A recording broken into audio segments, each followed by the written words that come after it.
Hello dear students, welcome to you. मैं सभी विद्यार्थियों का बहुत बहुत स्वागत और अभिनंदन करता हूं।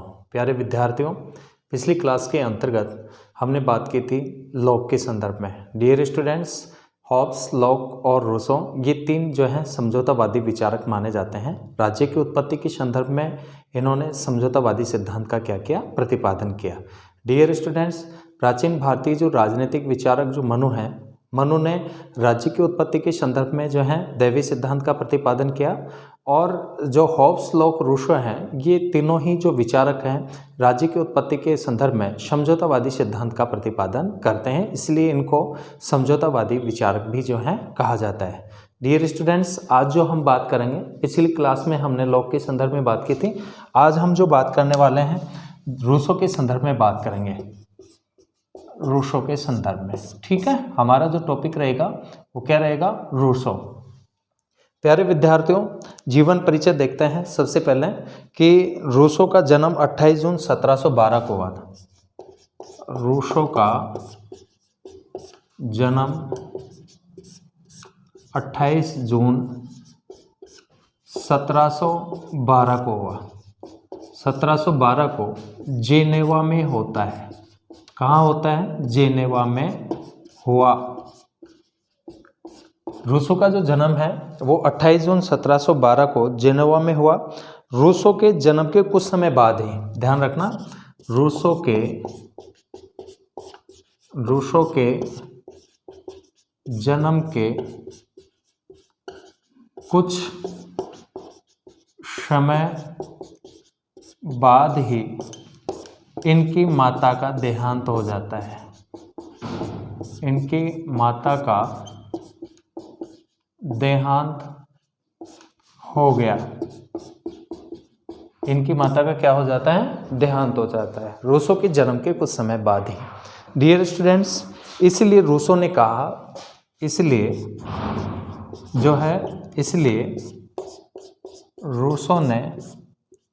रूसो ने कहा कि मेरे जीवन की पहली दुर्भाग्यपूर्ण घटना थी। रूसो ने क्या कहा कि मेरे जीवन की पहली दुर्भाग्यपूर्ण घटना थी। ठीक है, रूसो कहता है कि ये जो घटना थी, जब इनकी माता का देहांत हो जाता है, तो रूसो ने कहा कि यह मेरे जीवन की पहली दुर्भाग्यपूर्ण क्या थी? घटना थी। डियर स्टूडेंट्स, रूसो का जीवन अस्थायी था और 16 वर्ष की आयु में रूसो ने जेनेवा छोड़ दिया तथा अपने जीवन के 14 वर्ष इधर उधर वह भटकता रहा, और 1744 में रूसो पेरिस चला गया। कहाँ चला गया? रूसो पेरिस यानी फ्रांस चला गया। रूसो फ्रांस चला गया। कब? 1744 ईस्वी में। ठीक है, जन्म कब होता है रूसो का? 28 जून 1712 को। और इनके भटकते हुए काल में रूसो अनेक विद्वानों जैसे कि दिदरो के संपर्क में आया। किसके संपर्क में आया? दिदरो के संपर्क में आते हैं। दिदरो के संपर्क में आया। ठीक है, किसके संपर्क में आया? दिदरो के संपर्क में आया। डियर स्टूडेंट्स, ये फ्रांस चले गए। पहले इधर उधर जो है रूसो का जीवन अस्थायी रहा, भटकते रहे, और फिर जो है 1744 में कहाँ चले जाते हैं? फ्रांस चले जाते हैं। इनके जो है रूसो एक लेखक और दार्शनिक के रूप में था। रूसो जो है एक लेखक और दार्शनिक के रूप में इनका जो जीवन है 1749 ईस्वी से प्रारंभ होता है। कब से प्रारंभ होता है? 1749 ईस्वी से जो है इनका जो जीवन है वो लेखन और दार्शनिक के रूप में प्रारंभ होता है।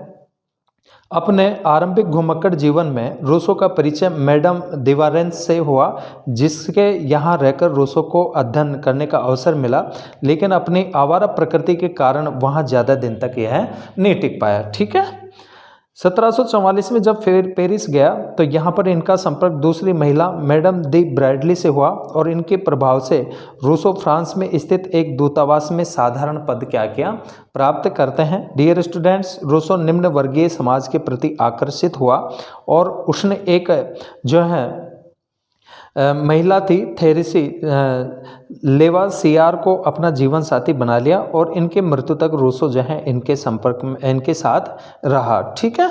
फ्रांस के डिजोन अकादमी द्वारा एक निबंध प्रतियोगिता का आयोजन किया गया जिसका विषय था कि विज्ञान, ध्यान रखना, एक फ्रांस के डिजोन नामक अकादमी थे और उसने एक निबंध प्रतियोगिता का आयोजन किया जिसका विषय क्या था कि विज्ञान तथा कला की प्रगति ने नैतिकता को जो है शुद्ध किया है या भ्रष्ट किया है। तो रूसो ने इस प्रतियोगिता में भाग लिया और प्रथम स्थान क्या करते हैं, प्राप्त करते हैं। ठीक है।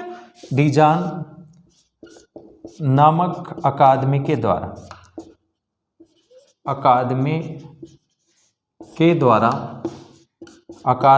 द्वारा एक निबंध प्रतियोगिता का क्या किया जाता है, आयोजन किया जाता है, निबंध प्रतियोगिता। और रूसो ने इस निबंध प्रतियोगिता में भाग लिया।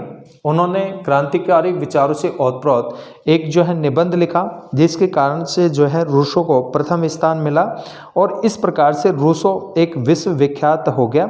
रूसो को फ्रांस के बुद्धिजीवियों से में सम्मान प्राप्त हुआ और वह एक लेखक के रूप में उसको क्या मिली, मान्यता मिली। ठीक है।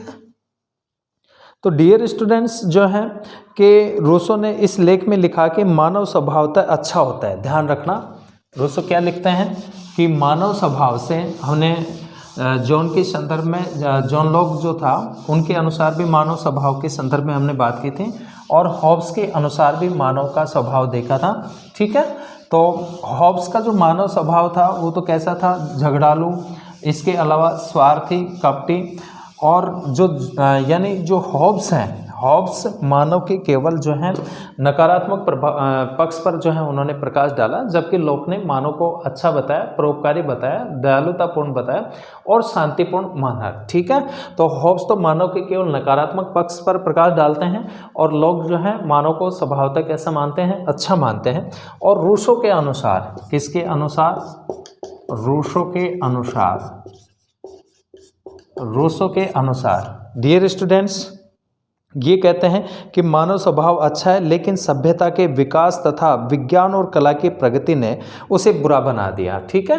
क्या कहते हैं मानव स्वभाव के बारे में कि स्वभावतः मानव स्वभाव अच्छा होता है, स्वभावतः मानव स्वभाव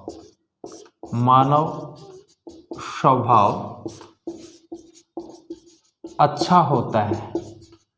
स्वभावतः मानव स्वभाव क्या होता है, अच्छा होता है, लेकिन सभ्यता के विकास,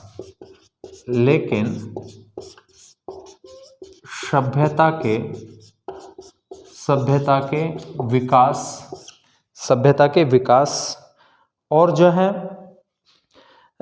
तथा विज्ञान और कला की प्रगति ने, तथा विज्ञान व कला की प्रगति ने, विज्ञान व कला की प्रगति ने मानव को, विज्ञान व कला की प्रगति ने मानव को जो है क्या बना दिया, बुरा बना दिया। प्रगति ने मानव को बुरा बना दिया। ठीक है। ये मानव स्वभाव के बारे में रूसो ने लिखा है कि स्वभावतः मानव जो स्वभाव होता है अच्छा होता है, लेकिन सभ्यता के विकास और विज्ञान और कला की प्रगति ने उसको क्या बना दिया, बुरा बना दिया, जिससे उसका क्या हो गया, नैतिक पतन हो गया, जिससे उसका नैतिक पतन हो गया, जिससे उसका नैतिक क्या हो गया, पतन हो गया। अकॉर्डिंग टू रूसो, किसके अनुसार, रूसो के अनुसार। ठीक है। किसके अनुसार, रूसो के अनुसार। डियर स्टूडेंट्स, 1753 में नेक्स्ट जो महत्वपूर्ण बात है, 1753 में जो है रूसो ने एक दूसरी प्रतियोगिता में भाग लिया और एक लेख लिखा, असमानता की उत्पत्ति पर चर्चा। यह लेख 1755 में क्या होता है, प्रकाशित होता है और प्रोटेस्टेंट धर्म अपना लिया तथा जो है 1754 में ही रूसो जेनेवा स्विट्जरलैंड चला गया और उसने प्रोटेस्टेंट धर्म अपना लिया, जिससे रूसो को काफ़ी सम्मान और वहाँ की नागरिकता क्या होती हैं, प्राप्त होती हैं। दूसरे निबंध में रूसो ने व्यक्तिगत संपत्ति और तत्कालीन फ्रांस के कृत्रिम जीवन पर कठोर प्रहार किया। पेरिस में रूसो को एक संरक्षिका मैडम एपिने ने पेरिस के निकट मोंटमेर्गी नामक स्थान पर रूसो के लिए एकांत में रहकर अध्ययन की व्यवस्था की और रूसो यहाँ 8 साल तक रहे और इन्हीं 8 वर्षों में उन्होंने अपने जीवन के प्रसिद्ध ग्रंथों की रचना की, जैसे कि 1761 में रूसो ने एक उपन्यास न्यू हेलोइज और 1762 में सोशल कॉन्ट्रैक्ट तथा शिक्षा पर इमाइल पुस्तकों की क्या की रचना की। 1762 में सोशल कॉन्ट्रैक्ट, ध्यान रखना डियर स्टूडेंट, 1762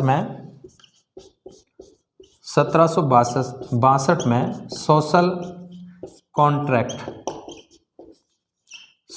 कॉन्ट्रैक्ट नामक क्या लिखे, पुस्तक लिखे और शिक्षा पर इमाइल थे इनकी पुस्तक। शिक्षा के संदर्भ में बात करें तो शिक्षा पर इनकी पुस्तक कौन सी थी, इमाइल थी, इमाइल। तो ये जो है महत्वपूर्ण रूप से रूसो ने क्या की रचनाएं की इन पुस्तकों की, और रूसो को जैकोबिनवाद व हालांकिवाद का पिता कहा जाता है। ये फ्रांस के 2 क्लब हालांकिवाद का प्रतिपादन लुइस ब्लैंकी थे, जिसने फ्रांस में शासकीय क्रांति व गुप्त क्रांति का विचार दिया, जबकि जैकोबिनवाद दूसरा फ्रांसीसी क्लब था जिसके प्रतिपादक रॉबर्ट स्पियर थे, जो क्रांति को अनिवार्य मानते थे। और रूसो के अनुसार मानव स्वभाव, और जो है अब जो हम बात करेंगे कि रूसो के अनुसार जो मानव का स्वभाव है, मानव स्वभाव के संबंध में रूसो के विचार हॉब्स और लॉक से क्या हैं, दोनों से क्या हैं, अलग हैं। डियर स्टूडेंट्स, के जो है रूसो ने अपने निबंध में मनुष्य स्वभाव का वर्णन करते हुए उसे एक स्वाभाविक रूप से अच्छा बताया और कहा कि मनुष्य में स्वार्थ के अतिरिक्त परोपकार व दया की भावना भी क्या होती है, पाई जाती हैं। रूसो के अनुसार स्वतंत्रता और आत्मनिर्भरता मनुष्य के जीवन के विशेष गुण होते हैं। उसमें न तेरे मेरे की भावना होती है और न ही भविष्य के प्रति चिंता। रूसो के अनुसार मानव स्वभाव की 2 मूल प्रवृत्तियां हैं, एक तो सहानुभूति और दूसरा क्या होता है, आत्म प्रेम। आत्म प्रेम स्वार्थ पर आधारित होता है, जबकि सहानुभूति जो होती है वो दूसरे की सेवा करने पर आधारित है। रूसो मानव स्वभाव को न तो होब्स की तरह क्रूर और हिंसक मानता है और न ही लॉक की तरह नैतिक और परोपकारी मानता है। सेबाइन ने कहा है कि रूसो दोनों विचारों को गलत मानते हुए आदिम मनुष्य को लगभग पशु तुल्य, निष्पाप, निर्दोष और स्वाभाविक रूप से अच्छा मानता है। वह विवेकहीन, नैतिकता के विचारों से रहित और संपत्ति शून्य था। ठीक है। रूसो ने कहा कि मनुष्य के अंतःकरण में एक कमी होती है कि वह अच्छे व बुरे की पहचान नहीं कर सकता। रूसो के अनुसार विवेक मानव प्रकृति का अंतिम निर्णायक है और रूसो ने मनुष्य को क्या माना, आदर्श माना। रूसो ने इमाइल में प्राकृतिक शिक्षा का समर्थन तथा सामाजिक समझौते में राजाओं के दैवीय अधिकार के सिद्धांत का क्या किया है, खंडन किया है। इसके अलावा इन पुस्तकों में प्रकाशित क्रांतिकारी विचारों के कारण राजतंत्र के समर्थक और धर्माधिकारी नाराज हो गए और 1762 में रूसो की गिरफ्तारी के क्या दे दिए, आदेश दे दिए। रूसो ने गिरफ्तारी से बचने के लिए पेरिस छोड़ दिया और जर्मनी व इंग्लैंड आदि देशों में भटकता रहा। 1766 में रूसो को इंग्लैंड के प्रसिद्ध दार्शनिक डेविड ह्यूम ने आश्रय दिया और रूसो वापस कहाँ चले गए, फ्रांस चले गए। कहाँ चले गए, फ्रांस। रूसो ने अपने जीवन के 11 वर्ष पेरिस में ही लेखन कार्य में व्यतीत किए। इस दौरान रूसो ने द कन्फेक्शन, द डायलॉगे, द रेवरीज व the consideration of the government of the Poland नामक ग्रंथों की रचना की और 2 जुलाई 1778 में रूसो का 66 वर्ष की आयु में क्या हो जाता है, निधन हो जाता है। रूसो अपने समय में जेनेवा में प्रचलित प्रजातांत्रिक व्यवस्था से बहुत प्रभावित थे और साथ ही रूसो के विचारों पर मैकियावेली, जीन बोंदा, हॉब्स, लॉक, मॉन्टेस्क्यू और वोल्टेयर जैसे लेखकों का भी इनके ऊपर क्या पड़ता है, प्रभाव पड़ता है। रूसो ने आलोचना में कहा कि मैंने ग्रामीण जीवन से वे ग्रामीण अनुभूतियाँ प्राप्त की जिनको मैं जिंदगी भर नहीं भूल सकता। तो डियर स्टूडेंट्स, इसके अलावा जो है अब हम बात करेंगे रूसो के अनुसार प्राकृतिक अवस्था। रूसो के अनुसार प्राकृतिक अवस्था, इस संदर्भ में बात करेंगे। रूसो के अनुसार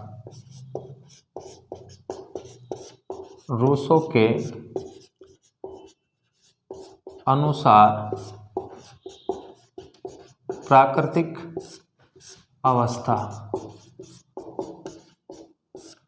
रूसो के अनुसार जो है प्राकृतिक अवस्था। तो रूसो ने प्राकृतिक अवस्था का चित्रण असमानताओं की उत्पत्ति में चर्चा में करता है और रूसो ने प्राकृतिक अवस्था के निम्न तीन चरण बताता है। प्राकृतिक अवस्था के कितने चरण बताता है? 3 चरण। ठीक है, कितने चरण बताए हैं? 3 चरण। और जो 3 चरण जो बताए हैं कि रूसो के अनुसार यह आदिम अवस्था ग्रामीण की अवस्था थी और इस अवस्था में स्वतंत्रता, समानता व भाईचारे की भावना विद्यमान थी और संपत्ति क्या होती थी? सामूहिक होती थी। दूसरा कि इस अवस्था में विज्ञान के विकास के कारण छोटे मोटे आविष्कार हुए जिससे मनुष्य में तेरे मेरे की भावना आई और स्वतंत्रता, समानता, बंधुता जैसी आदर्श स्थिति समाप्त हो गई। जैसा कि रूसो डिस्कोर्सेज में पतन की शुरुआत का पता लगाने का प्रयास करते हुए रूसो कहते हैं कि यह अवस्था न प्रचुरता की अवस्था थी और न ही अभाव की, न वहाँ झगड़े थे, न ही सामूहिक जो जीवन है उसकी प्रकृति स्थिति निर्देशिका की स्थिति थी। परंतु यह बहुत समय तक नहीं चली क्योंकि समय बीतने के साथ ही इस सभ्य प्राणी ने श्रम के उपयोगिता का लाभ का पता लगा लिया। ठीक है, और रूसो के अनुसार मनुष्य अपने लिए शरण स्थल बनाने शुरू कर दिए जिसमें परिवार साथ साथ रहने लगे और इस स्थिति में रूसो ने पितृसत्तात्मक चरण कहा। तो डियर स्टूडेंट, 3 चरणों की बात करते हैं रूसो के अनुसार विज्ञान के विकास के कारण कृषि के यंत्रों का विकास हुआ जिसने रूसो क्रांतिकारी विकास मानता है और रूसो ने कहा कि लोहे व अन्न ने मानवता का सर्वनाश कर दिया और पितृसत्तात्मक चरण में उपलब्ध सारी खुशी छीन ली और मनुष्य को 2 हिस्सों में बांट दिया। एक तो मालिक और एक दास। किस में बांट दिया? एक तो मालिक यानी स्वामी व दास में।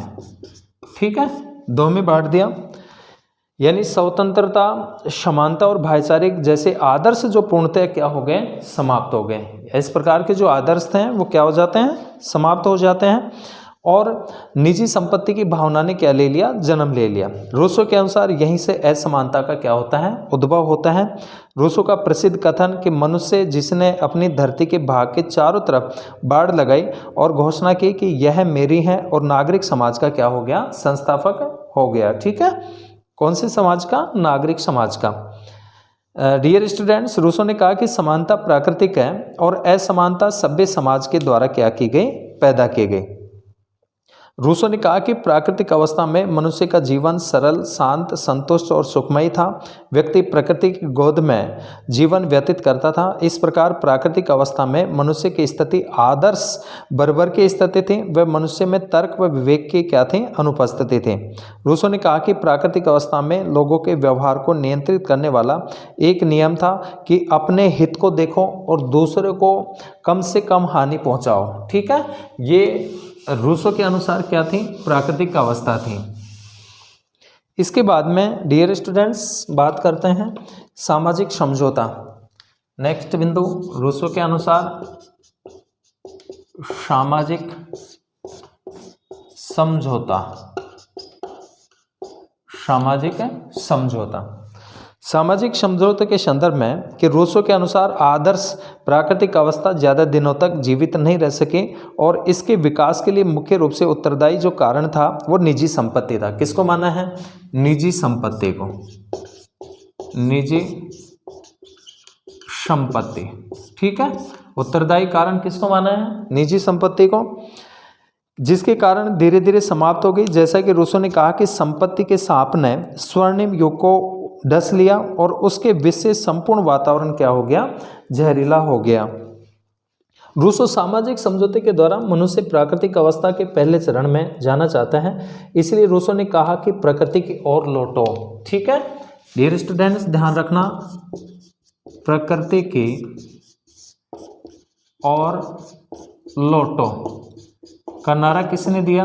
रूसो के द्वारा दिया गया। किसके द्वारा दिया गया? रूसो के द्वारा, कि वापस अपने को जो है प्रकृति की ओर लौट चलना चाहिए। इसके अलावा जो है प्रिय विद्यार्थियों, रूसो के अनुसार सामाजिक समझौते का मुख्य उद्देश्य था अभाव की स्थिति उत्पन्न होने पर ऐसे नागरिक समाज की स्थापना करना जिसमें श्रम के द्वारा अर्जित संपत्ति की क्या की जा सके? रक्षा की जा सके। तो रूसो के अनुसार संपत्ति के उदय ने जो है समाज में युद्ध व तनाव की स्थिति पैदा कर दी और मनुष्य की स्वतंत्रता किस में बदल गई? प्रतंत्रता में बदल जाती है। स्वतंत्रता किस में कन्वर्ट हो गई? परतंत्रता में, प्रतंत्रता में। ठीक है, स्वतंत्रता किस में तब्दील हो जाती है? प्रतंत्रता में बदल जाती है। और जो है जैसा कि रूसो ने कहा कि मनुष्य स्वतंत्र उत्पन्न होता है लेकिन फिर भी वह प्रत्येक स्थान पर जो है जंजीरों से क्या है? जकड़ा हुआ है। ठीक है, कि मनुष्य स्वतंत्र पैदा होता है लेकिन फिर भी बाद में जो है वह प्रत्येक जगह बंधनों में जकड़ जाता है। और सोशल कॉन्ट्रैक्ट में लिखते हैं, ये ध्यान रखना, ये जो कोटेशन था उनका किस में था? सोशल कॉन्ट्रैक्ट में। रूसो ने कहा कि प्राकृतिक अवस्था में प्राकृतिक स्वतंत्रता विद्यमान थी जबकि नागरिक समाज की स्थापना के साथ लोग नागरिक स्वतंत्रता प्राप्त करते हैं और यह स्वतंत्रता समाज में रह करके ही क्या की जा सकती है? प्राप्त की जा सकती है। रूसो के अनुसार सभी व्यक्ति समझौते का हिस्सा होते हैं तथा कोई भी शासक नहीं होगा।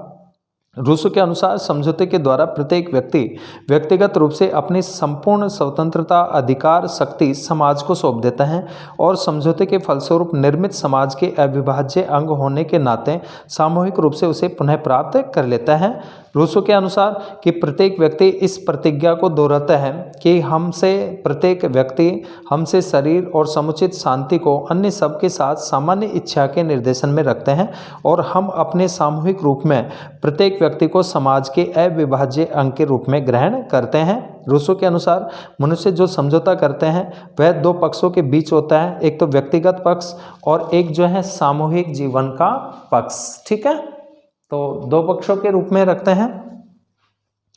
इसके अलावा रूसो के अनुसार प्रत्येक व्यक्ति अपने आप को सभी को समर्पित करते हुए भी व्यक्तिगत रूप से किसी को समर्पित नहीं करता। जैसा कि रूसो ने कहा है कि जो कुछ समझौते से मनुष्य खोता है वह प्राकृतिक स्वतंत्रता और किसी भी वस्तु को पाने का असीमित अधिकार, जो कुछ वह पाता है वह है सामाजिक स्वतंत्रता, नागरिक स्वतंत्रता और अपनी वस्तु पर जो है स्वामित्व है। रूसो के अनुसार समझौते के फलस्वरूप जिस समाज का निर्माण होता है वह पूर्णतः एकता पर आधारित नैतिक और सर्वोच्च क्या है? समुदाय माना है। ठीक है, इसकी विशेषताओं की बात करें कि सामाजिक समझौते की जो विशेषताएं हैं अकॉर्डिंग टू रूसो, किसके अनुसार?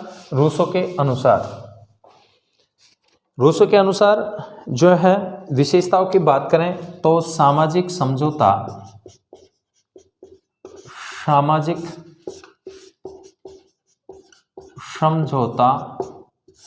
जो है स्थायी है।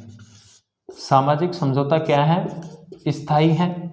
इसके अलावा समझौते के द्वारा व्यक्ति अपने संपूर्ण अधिकार किसी व्यक्ति विशेष को न देकर संपूर्ण समाज को समर्पित करता है। किसको समर्पित करता है? समाज को। किसको अर्पित करता है? समाज को सौंपता है। इसके अलावा डियर स्टूडेंट्स जो है, और रूसो ने कहा कि प्रत्येक व्यक्ति सबके हाथों में अपने को समर्पित करते हुए किसी के भी हाथों में अपने को समर्पित नहीं करता। समझौते के द्वारा व्यक्ति अपने अधिकारों का पूर्ण रूप से समर्पण करते हैं। रूसो के अनुसार मनुष्य समझौते के द्वारा लौकिक या लोकप्रिय संप्रभुता की स्थापना करते हैं। रूसो का समाज हॉब्स लॉ की भांति व्यक्तिवादी न होकर के कैसा है? समष्टिवादी है। ध्यान रखना, व्यक्तिवादी न होकर के और कैसा है? समष्टिवादी है।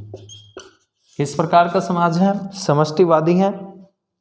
रूसो ने राज्य को सार्वजनिक व्यक्ति का और राज्य के आंगिक सिद्धांत का समर्थन करते हुए कहते हैं कि विधि निर्मात्री संस्था सिर के समान, कार्यपालिका भुजाओं के समान और न्यायपालिका मस्तिष्क के समान तथा कृषि उपयोग वाणिज्य पेट के समान और राजस्व रक्त संचार के क्या है? समान है। ठीक है, ये किसके समान है? रक्त समान है। रूसो केवल सामाजिक समझौते का वर्णन करता है, राजनीतिक समझौते का वर्णन नहीं करता है। तो डियर स्टूडेंट्स, ये रूसो का सामाजिक समझौता सिद्धांत था। इसके अंतर्गत हमने प्रमुख रूप से जो है रूसो के अनुसार प्राकृतिक अवस्था के संदर्भ में देखा। उसके बाद में जो हमने सामाजिक समझौते की जो है प्रमुख विशेषताएं बताई हैं। और अब हम बात करेंगे रूसो की सामान्य इच्छा का सिद्धांत। नेक्स्ट, रूसो का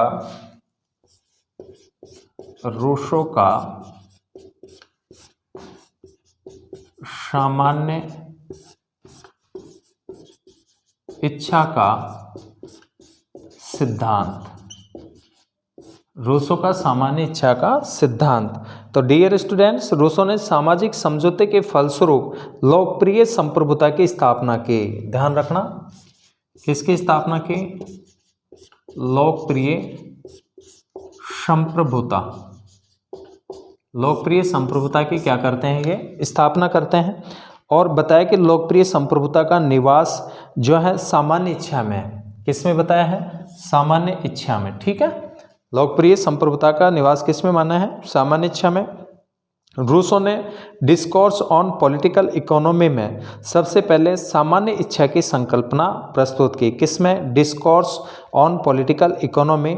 और लोकप्रिय जो संप्रभुता है उसका निवास सामान्य इच्छा में की धारणा का।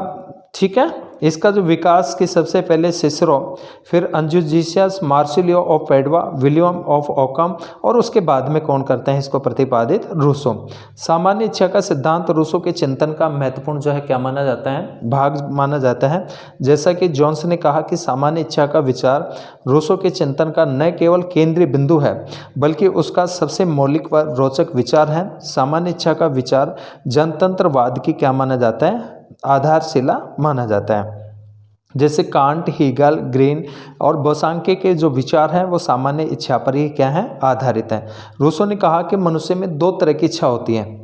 रूसो ने इच्छा कितने तरह की बताई है? इच्छा के प्रकार, दो तरह की इच्छा बताई हैं। एक तो यथार्थ इच्छा, एक तो यथार्थ इच्छा, और दूसरी जो इच्छा बताई है वो सामान्य इच्छा। यथार्थ इच्छा और एक कौन सी इच्छा? सामान्य इच्छा। यथार्थ इच्छा स्वार्थ प्रेरित होती हैं, संकीर्ण और अस्थिर होती हैं, जो व्यक्तिगत हितों पर आधारित होती हैं। यथार्थ इच्छा किस पर आधारित होती हैं? व्यक्तिगत हितों पर आधारित होती हैं। ठीक है, और जो इसके अलावा जो सामान्य इच्छा है, सामान्य इच्छा सभी नागरिकों की आदर्श इच्छाओं का योग है। सभी नागरिकों की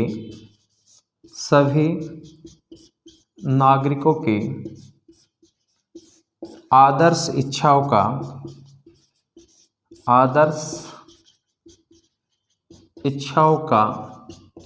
क्या है? योग है। सभी नागरिकों की आदर्श इच्छाओं का क्या माना है? योग माना है। तो डियर स्टूडेंट्स, जो आदर्श इच्छा है कि रूसो के अनुसार यह इच्छा विवेक और लोकहित पर आधारित होती हैं और इसका लक्ष्य संपूर्ण समाज का कल्याण करना होता है। जैसा कि आशीर्वादम ने कहा कि यह जीवन के समस्त पहलुओं पर व्यापक रूप से दृष्टिपात करती है। यह विवेकपूर्ण इच्छा है। और ग्रीन के अनुसार सामान्य इच्छा सामान्य हित की सामान्य चेतना है। इसके अलावा रूसो के अनुसार यदि इन विभिन्न मतभेद जन्य इच्छाओं में से धनात्मक व ऋणात्मक तत्वों को निकाल दिया जाए और एक दूसरे को काट देते हैं, इस तरह इन अंतरों से जो योगफल शेष रहेगा वही क्या है? सामान्य इच्छा है। और रूसो की सामान्य इच्छा प्रत्यक्ष लोकतंत्र की क्या करती है? स्थापना करती है। ठीक है, कौन से लोकतंत्र के? प्रत्यक्ष लोकतंत्र की। रूसो ने सामान्य इच्छा की संकल्पना प्रस्तुत करके लोक के सीमित संप्रभुता के विचार को हॉब्स के पूर्ण सत्तावाद या निरंकुशतावाद के साथ मिला दिया। सामान्य इच्छा की हम बात करें विशेषताओं की, तो अखंडता होती है, स्थायित्व पाया जाता है, इसको अविभाज्यता होती है, अद्वैता होती है। इसके अलावा न्यायोचितता पर आधारित होती हैं, लोक कल्याणकारी और लोकतंत्र का क्या होती हैं? आधार होती है। ठीक है, रूसो की सामान्य इच्छा व होब्स के लेवियाथन में जहां एक और समानता है वहीं दूसरी ओर असमानता देखने को मिलती है। जहां होब्स निरंकुश राजतंत्र का समर्थन करता है वहीं रूसो ने प्रत्यक्ष लोकतंत्र का क्या किया है, समर्थन किया है। और जहां होब्स ने संपूर्ण शक्ति एक व्यक्ति में निहित की वहीं रूसो प्रत्येक व्यक्ति को भागीदार मानता है। होब्स ने कानूनी संप्रभुता के सिद्धांत का समर्थन किया जबकि रूसो लोकप्रिय संप्रभुता के सिद्धांत का क्या करता है, समर्थन करता है। ठीक है, तो रूसो ने शासन प्रणाली का वर्गीकरण किया और 4 प्रकार की शासन प्रणाली मानता है रूसो, राजतंत्र, कुलीन तंत्र, जनतंत्र और मिश्रित संविधान। ठीक है, तो डियर स्टूडेंट्स, इसके अलावा जो है रूसो शासन की सफलता की कसौटी जनसंख्या में वृद्धि को मानता है क्योंकि रूसो के अनुसार जनसंख्या की वृद्धि राष्ट्र की प्रगति का क्या होती हैं, परिचायक होती हैं। रूसो ने अपनी पुस्तक सोशल कॉन्ट्रैक्ट में 4 प्रकार के कानून बताए हैं, एक संवैधानिक कानून, दीवानी कानून, फौजदारी कानून और रीति रिवाजों पर आधारित कानून। तो रूसो के अनुसार सामान्य इच्छा के अभिव्यक्ति को कानून मानता है, इसलिए रूसो ने कहा कि कानून के अनुसार जीवन व्यतीत करने में जो है सच्ची क्या होती है, स्वतंत्रता होती है।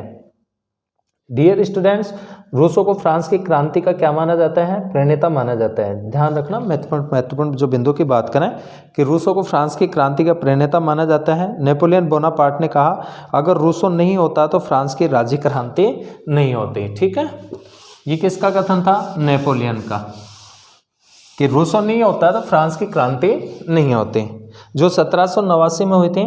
नेपोलियन इसके अलावा मॉरले संसार के लिए कितना अच्छा होता यह यदि रूसो जन्म ही नहीं लेता। वोल्टेयर ने कहा कि रूसो को हकीम, जंगली, हु करने वाला, हल्लो, स्विट्जरलैंड वासी, दास, डायनोसिस का कुत्ता आदि की क्या कही है, बात कही है। रूसो के विचारों में व्यक्तिवाद व समाजवाद दोनों के विचार मिलते हैं।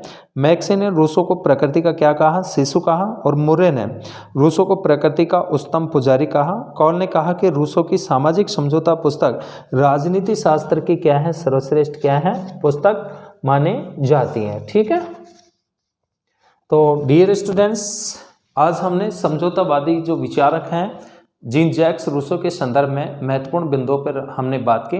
नेक्स्ट क्लास में मिलते हैं नए टॉपिक के साथ में, तब तक सभी विद्यार्थियों का बहुत बहुत धन्यवाद।